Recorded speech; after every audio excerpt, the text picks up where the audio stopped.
All right, so we're here with Rodney at IbogaSoul, and I have Phoenix strapped to me, so if you hear a little baby making squeaks, that's because he's right here. But Rodney, I'd like to first ask you, what were you struggling with that inspired you to come seek out Iboga?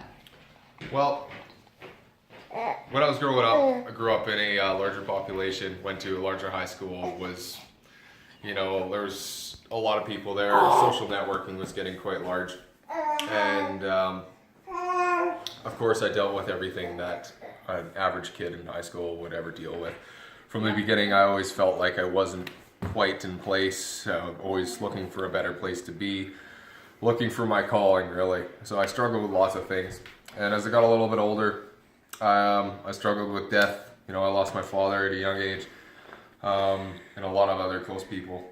And then, of course, other things came in, like drugs and alcohol, and those turned into a bit of a problem as well.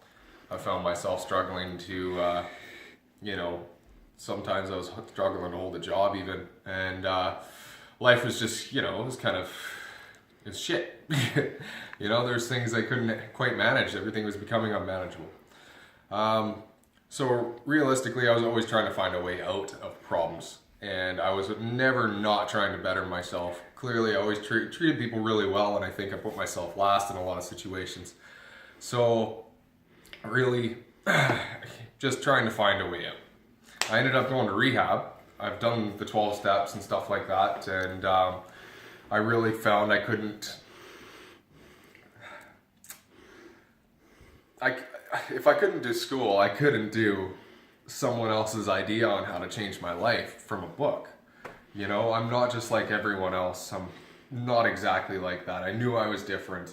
I know there's something else out there that's, that can get me back to the real me.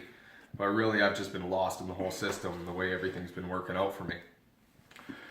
I'd always known about other things, I'd smoked a lot of pot and it relaxed me, and I tried, just self-medicating myself with things like that. And, I tried psychedelic, hallucination, mushrooms and stuff like that. And, it's just always looking for a way out, trying to substitute things for my drug addiction or whatever. And I don't know, I just suddenly found Iboga, and I wanted to give it a shot, and I wanted to try it for a while. And it was just a matter of finding the time, finding a bit of money, and, just being committed to it. And realistically, I got here and I felt at home right away, which I loved. And, everything was just set up for me. And it was like, you're here to actually help yourself. We're here to work together. We're here to be happy and work towards something. We all had the same goals when we came, or something similar. And, it was a great place for me to be. So I finally got here and we started, and I was smoking probably a pack and a half a day of cigarettes, and at work sometimes more. And we did one ceremony of Iboga. I woke up the next morning and had no desire to smoke cigarettes. It was amazing. I've finished my second ceremony and now I'm, off cigarettes entirely. It's nothing, no desire at all. I'd already been pretty sober. I screwed up a few times and started partying again. Really just trying to have a good time.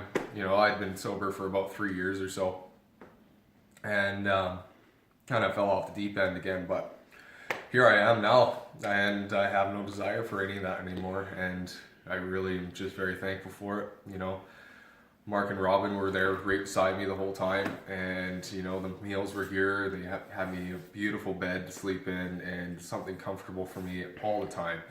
The people here were all here for the similar thing, and we all just felt really at home together. And I'm very thankful for the Iboga. It's done everything I've needed it to do for me.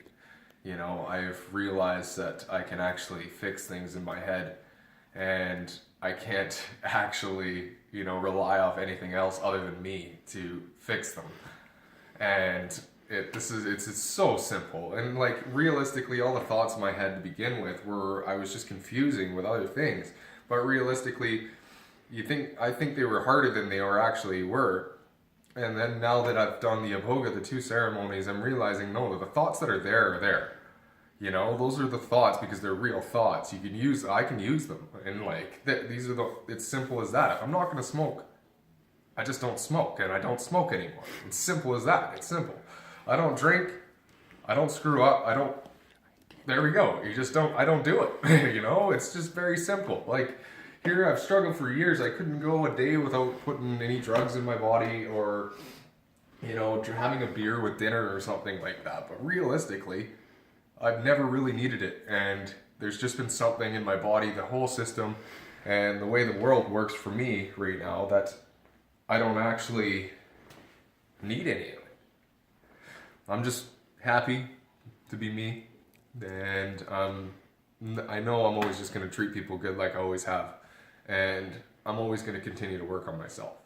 And it's just going to continue getting easier and easier for me now that I know that life is just life. Life is in life terms. And I can live life exactly how I want to.